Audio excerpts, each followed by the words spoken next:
Que bom estar com você em mais uma edição do programa O Espírito da Letra, analisando a obra de André Luiz, o livro Nosso Lar. Livros que, começando em nosso lar e se estendendo por uma vasta coleção, nos explicam como é a vida no plano espiritual. Você vê aqui o livro Nosso Lar falando sobre estas diversas etapas.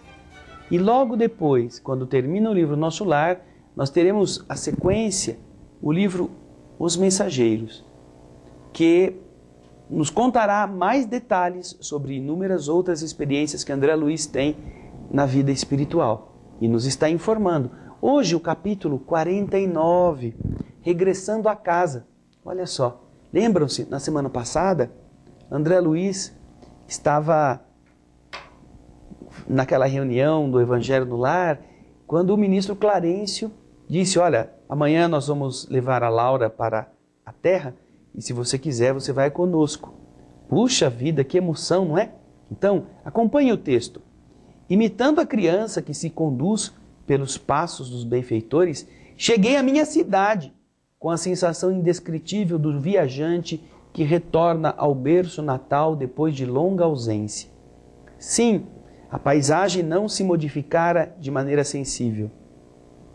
As velhas árvores do bairro, o mar, o mesmo céu, o mesmo perfume que andava por todas as partes.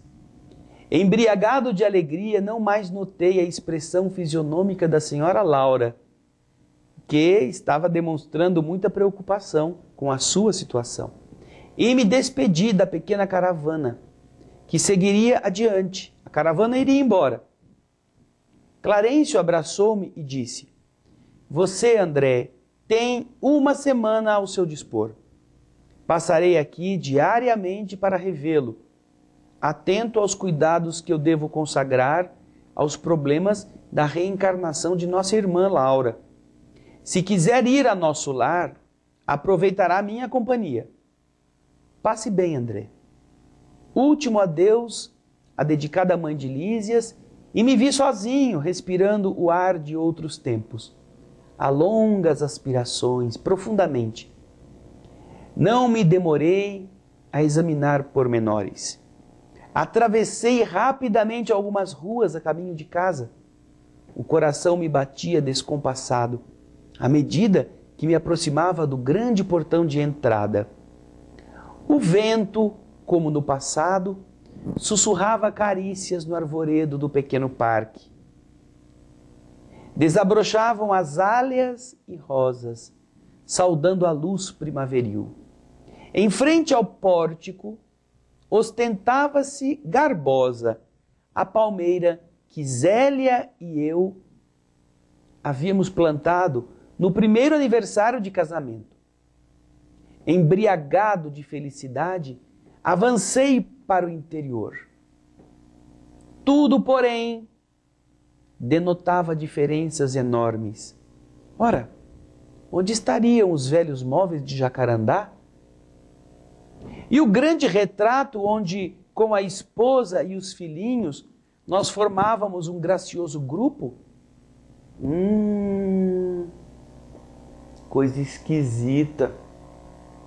Puxa, ainda ontem eu estava aqui com essas coisas todas e agora eu estou voltando, já não tem muita coisa parecida com o do meu tempo. O que aconteceu com esses trem? Onde é que foi parar essas coisas? Alguma coisa me oprimia ansiosamente. O que teria acontecido? Comecei a cambalear de emoção. Dirigi-me à sala de jantar, onde vi a filhinha mais nova, transformada em jovem casadora. E quase no mesmo instante, vi Zélia, que saía do quarto, acompanhando um cavalheiro que me pareceu médico à primeira vista. Gritei minha alegria com toda a força dos pulmões, mas as palavras pareciam reboar pela casa sem atingir os ouvidos dos que estavam ali. Compreendi a situação, né? E fiquei, assim, desapontado, preferindo ficar quieto. Calei-me, portanto, Abracei minha companheira com o carinho da minha saudade imensa, mas Zélia parecia totalmente insensível ao meu gesto de amor. Muito atenta, perguntou ao cavalheiro alguma coisa que não pude compreender de imediato. O interlocutor, baixando a voz, respondeu respeitoso: só amanhã poderei diagnosticar com segurança, porque a pneumonia se apresenta muito complicada em virtude da hipertensão. Todo cuidado é pouco. O doutor Ernesto reclama absoluto repouso. Doutor Ernesto? Quem que é esse cara? Não era da minha família. Não tinha nenhum tio, nenhum avô, ninguém chamava Ernesto na minha família. Quem será que esse cara Ernesto está fazendo na minha casa? Que cara é esse? Será que a Zélia catou alguém aí para cuidar? Ela era tão generosa, tão bom coração. Ela de verdade podia estar cuidando de alguma pessoa que ela encontrou aí na rua. Esse doutor Ernesto, entretanto, quem será? E então, perdia-me num mar de indagações, quando ouvi minha esposa suplicar ansiosa: mas doutor, por favor, salve-me, por caridade, eu lhe peço. Eu não suportaria uma segunda viuvez. Zélia chorava e torcia as mãos, demonstrando imensa angústia. Puxa vida! A Zélia não suportava uma segunda viuvez. Ou não suportaria. Será que o André Luiz suportaria ver a sua esposa agora com outro? Né? Você já pensou nisso? Você que acha que você é dona do seu marido, dono da sua esposa, dono dos seus filhos, dono de tudo? Então é bom preparar-se. Porque todos nós passaremos pela descoberta de que nós não somos donos de ninguém.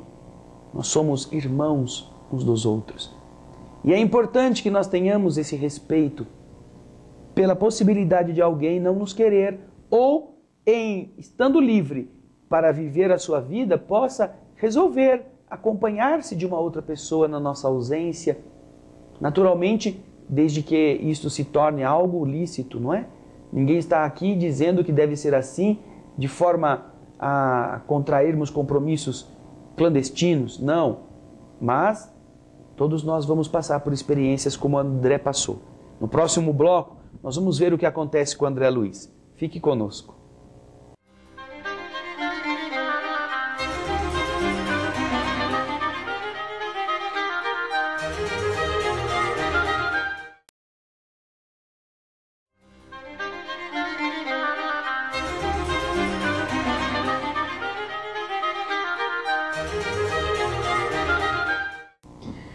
E então, voltamos com o André Luiz de volta a casa, voltando ao lar, no capítulo 49 do livro Nosso Lar. Ai, como o vento era bonito, as rosas balançavam ao sabor da brisa, passarinhos cantando, borboletas voando, árvores crescendo, e a Zélia com outro. Imagina isso.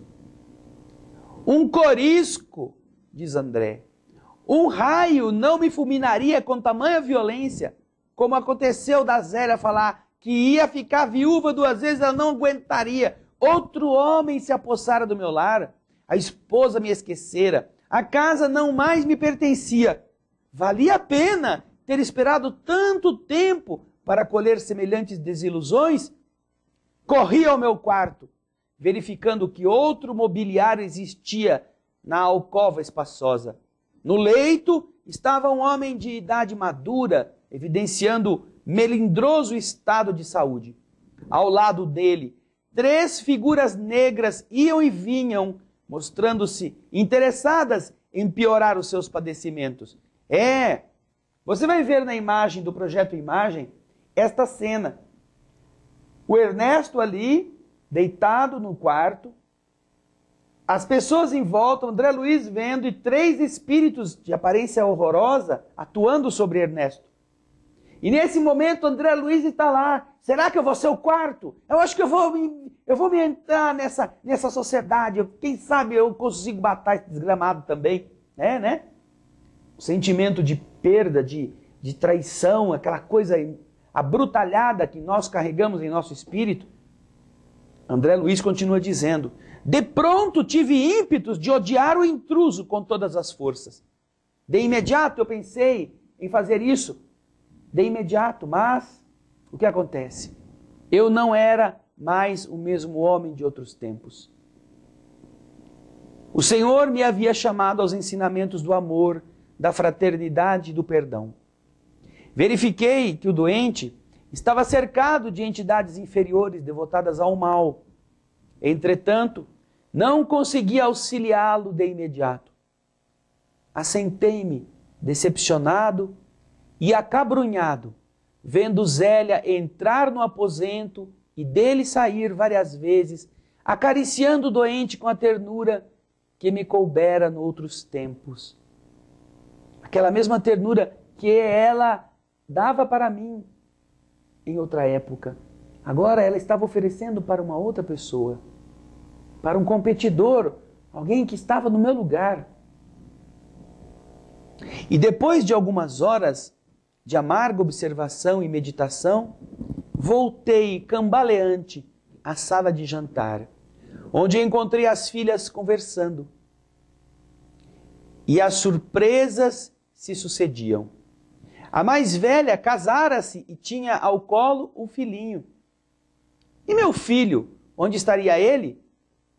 Zélia instruiu convenientemente uma velha enfermeira e veio palestrar mais calmamente com as filhas.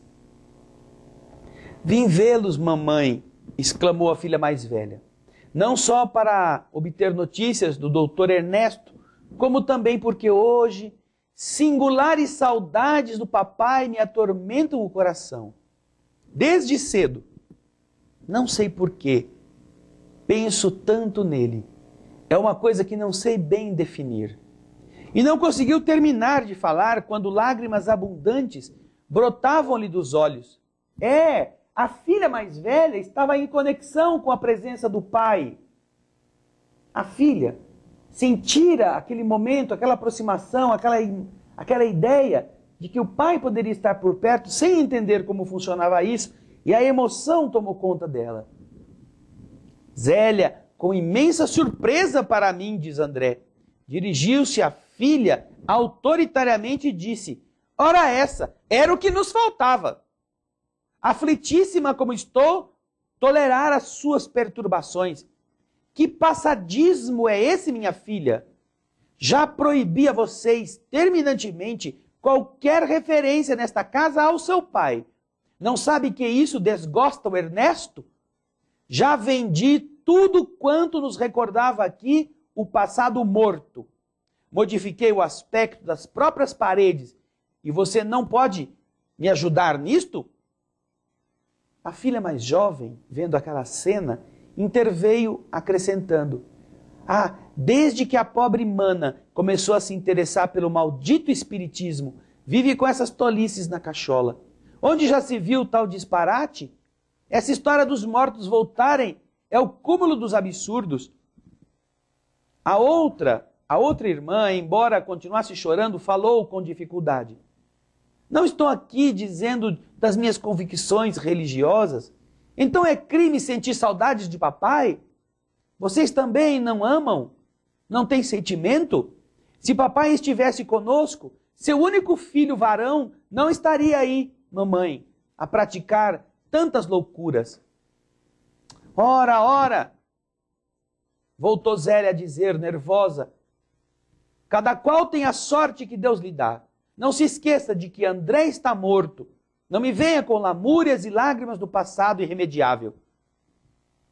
Eu então, diz André, aproximei-me da filha chorosa e sequei o seu pranto murmurando palavras de encorajamento e consolação, que ela não registrou pelos ouvidos, mas no seu íntimo, no seu subjetivo, sob a feição de pensamentos confortadores. Afinal, via-me em face de singular situação. Compreendia agora o porquê dos meus verdadeiros amigos terem adiado tanto o meu retorno ao lar terreno. Angústias e decepções sucediam-se de tropel. Minha casa pareceu-me então um patrimônio que os ladrões e os vermes haviam transformado. Nem haveres, nem títulos, nem afetos. Somente uma filha ali estava de sentinela ao meu velho e sincero amor.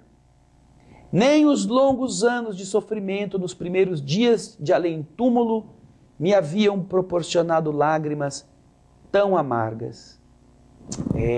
Não é? Lágrimas amargas, decepções. Então, André Luiz está sofrendo mais do que sofreu no umbral, por amar e ter que agora entender um outro tipo de amor.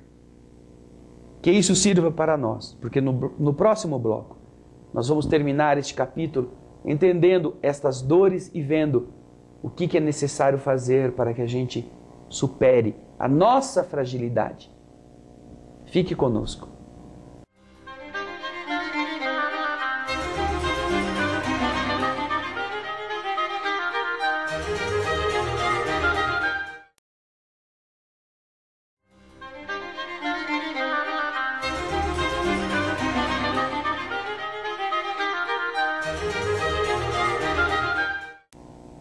Voltamos com o estudo do capítulo 49 do livro Nosso Lar. André Luiz volta à sua casa e descobre que a casa não era mais dele. Você já pensou, você passando por isso? Você mulher, você marido, você filho, perceber que as coisas já não são mais suas? Você não exerce domínio sobre nada? André diz no final do bloco passado que aqueles momentos na casa doeram-lhe mais do que os anos no umbral. E olha o que ele continua dizendo.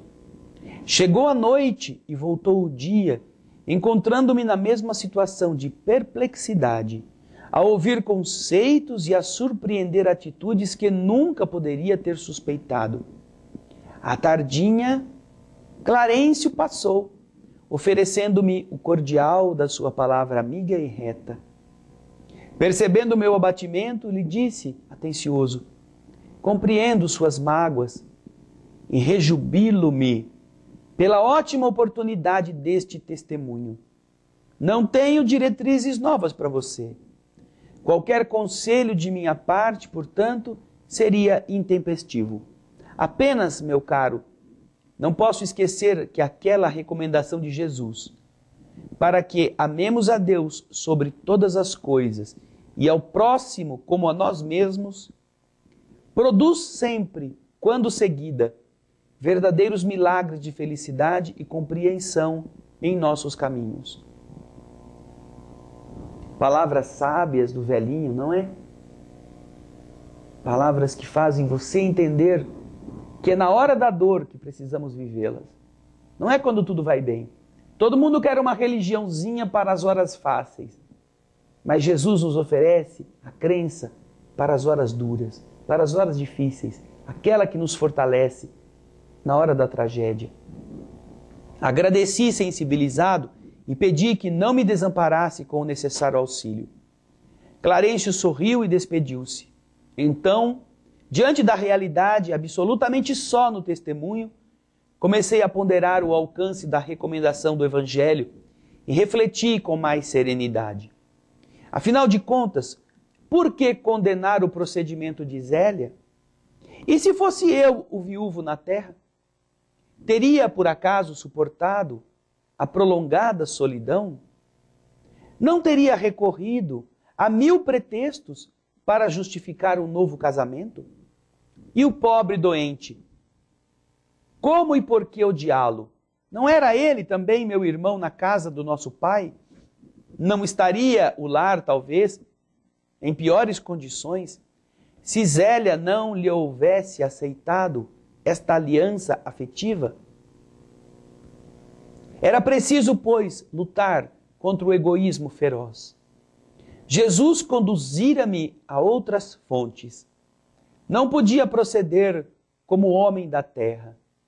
Minha família não era apenas uma esposa e 3 filhos no mundo. Era, sim, constituída de centenas de enfermos nas câmaras de retificação. E estendia-se agora a comunidade universal. Dominado de novos pensamentos, senti que a linfa do verdadeiro amor começava a brotar das feridas benéficas que aquela realidade me abrira no coração. A linfa do verdadeiro amor brotando das feridas do coração. Nós precisaremos perder os entes amados para avaliar se nós os amávamos. E será muito doloroso você perceber que você dizia uma coisa e sentia outra. Ou que você não demonstrava o amor que possuía. Ou que você confundiu os sentimentos de posse com palavras adocicadas de uma rotina mentirosa. Quando dizemos eu te amo, na verdade eu sou teu dono. Na verdade eu te digo isso para você, para ver como você responde para mim. Ah, eu também te amo. E se você não diz eu também te amo, aquele que disse primeiro fica, será que não me ama? Então estes joguinhos, que são mesquinhos, que são próprios do ególatra, eles não nos ajudam a amadurecer. Mas o testemunho, a dor, a dificuldade, esta sim, abre em nós a força de marretadas, os caminhos por onde começa a brotar um entendimento diferente. É preciso sim enfrentar estas situações.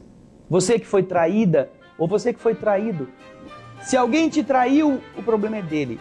Mas como você vai reagir com você em relação a isto, o problema é seu.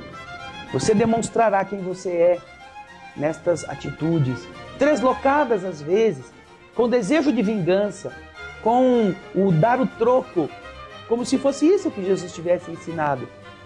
Se alguém se prostitui e por causa disto você sofre,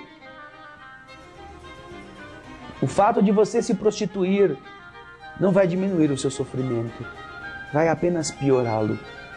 O fato de você querer fazer a mesma coisa por ódio apenas demonstrará o ser animal que ainda existe em nós. E é o testemunho que nos prova, não é a facilidade. André Luiz está aprendendo isso.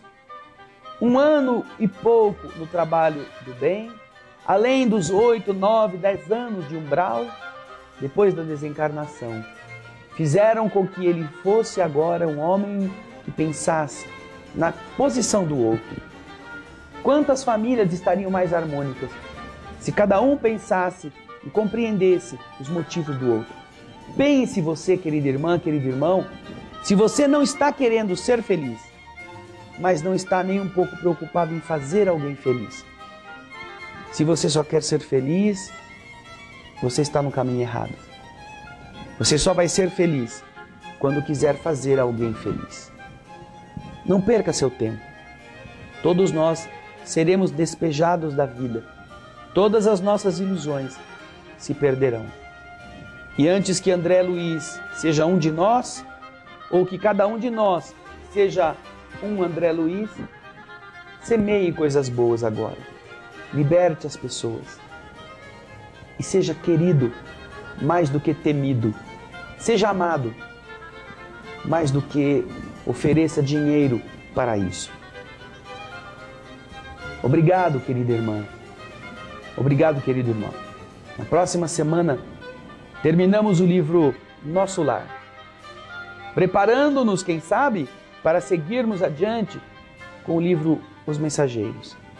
Mas lições que ficaram pelo caminho são inesquecíveis. Não perca o último programa. São outras e tantas lições que nos edificam. Obrigado pelo carinho, pelos seus e-mails. Até o próximo programa O Espírito da Letra. E muita paz.